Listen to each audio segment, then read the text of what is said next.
Bismillahirrahmanirrahim. Assalamualaikum warahmatullahi wabarakatuh. Perkenalkan, nama saya Siti Zubaidah dengan NIM 212105030010 dari Prodi Akuntansi Syariah 2. Tugas saya di sini adalah menanggapi dan mereview video dari mata kuliah Peradaban Islam dan Nusantara, dan dosen pengampunya adalah Bapak Dr. Abdul Wadud Nafis LC.MSc. Materi video tersebut adalah Peradaban Islam sebagai ilmu.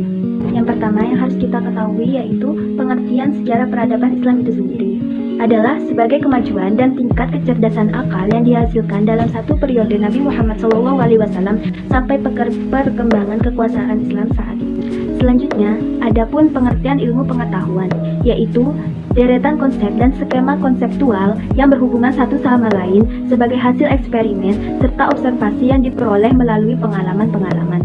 Konsep dan skema maksudnya misal kita mempelajari matematika nih, dasarnya berarti kan 1 ditambah 1 sama dengan 2 ditambah 2 sama dengan 4. Itu yang dinamakan konsep dan skema. Dan kita bereksperimen juga dengan cara uji coba dan observasi. Adapun kriteria-kriteria dari ilmu pengetahuan itu sendiri. Yang pertama adalah memiliki objek yang jelas. Itu maksudnya sejarah peradaban Islam membahas kejadian-kejadian atau peristiwa-peristiwa yang terjadi dalam dunia Islam di masa lampau. Dalam hal ini, sejarah peradaban Islam sudah memiliki objek yang jelas.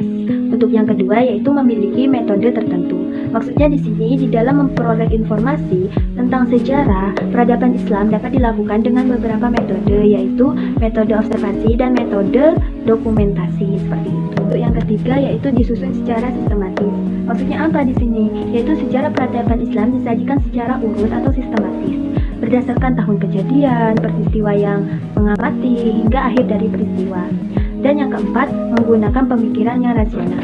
Berarti itu kebenarannya itu fakta. Sejarah peradaban Islam diperoleh itu dari penelitian sumber sejarah yang dikumpulkan dengan menggunakan rasio. Jadi itu fakta.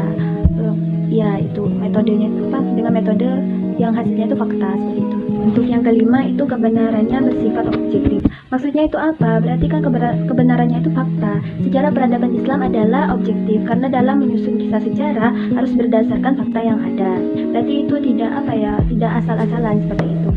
Untuk yang terakhir memiliki tujuan. Maksudnya di sini kan semua ini kan harus mempunyai tujuan. Apa yang kita lakukan pasti ada tujuannya. Di sini maksudnya sejarah peradaban Islam itu disusun dengan tujuan untuk mengenang dan mempelajari kembali lintasan sejarah Islam masa lalu serta mengambil hikmah dan pelajaran untuk kehidupan masa kini seperti itu. Adapun manfaat mempelajari peradaban Islam yaitu yang pertama kegunaan edukatif, maksudnya mempunyai sikap sopan santun dan bijaksana. Untuk yang kedua kegunaan inspiratif, seperti namanya berarti kan berinspiratif seperti itu, dapat mendasari ilmu pengetahuannya seperti itu. Dan yang terakhir kegunaan kreatif, maksudnya di sini untuk mengetahui apa yang ada di masa lalu, untuk mengenang apa yang kita kayak baik yang kembali ke masa lalu seperti itu. Jadi kita itu harus tahu apa yang ada di masa lalu seperti itu. Adapun tanggapan untuk video tersebut, untuk penyampaiannya sudah jelas dan dapat dipahami untuk mahasiswa-mahasiswa semuanya. Dan adapun kita dapat pentingnya memahami peradaban Islam sendiri, yaitu untuk apa? Agar kita dapat memahami bagaimana proses sejarah kemajuan Islam dan perkembangan peradaban Islam sejak zaman Nabi hingga sekarang. Dengan memahami kita tahu di mana letak kelebihan dari yang kita pelajari tersebut. Dan adapun apa sih yang dinamakan peradaban tersebut? Peradaban tersebut adalah kumpulan dari kebudayaan yang dikembangkan oleh manusia berkenaan dengan agama, tradisi, suku, dan bangsa.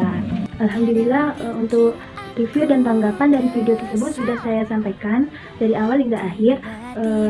Sebelumnya saya beribu-ribu maaf jika ada salah dan kata dari saya yang kurang berkenan. Itu saja yang dapat saya sampaikan.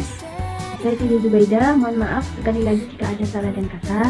Wabillahi taufiq wal hidayah. Wassalamualaikum warahmatullahi wabarakatuh.